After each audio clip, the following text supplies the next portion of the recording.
In a significant shift in the debate over Bill C-12, the Senate Standing Committee on Social Affairs, Science, and Technology has recommended removing some of the most controversial immigration provisions from the proposed law. The committee's report, released on February 23, 2026, calls for the deletion of Parts 5 through 8 of the legislation.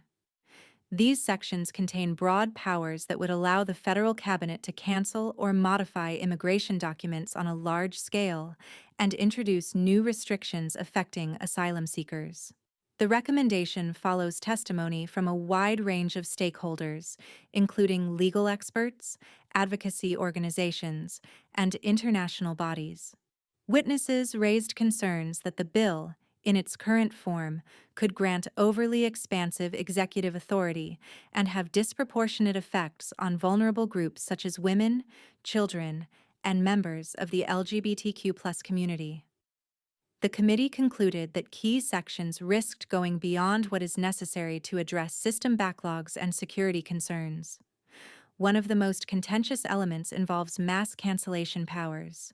Under the bill, the government would have authority to cancel or alter immigration documents, including permanent resident visas and permanent residence cards, if deemed in the public interest.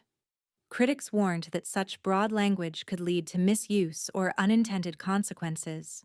The committee recommended either removing these provisions entirely or, at minimum, introducing stronger parliamentary oversight and a sunset clause requiring future review. Another major concern centers on the proposed one-year asylum deadline.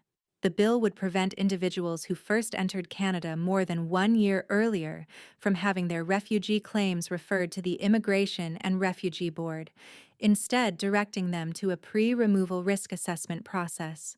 The committee recommended extending this deadline to 5 years and eliminating its retroactive application, suggesting that any timeline should begin only after royal assent.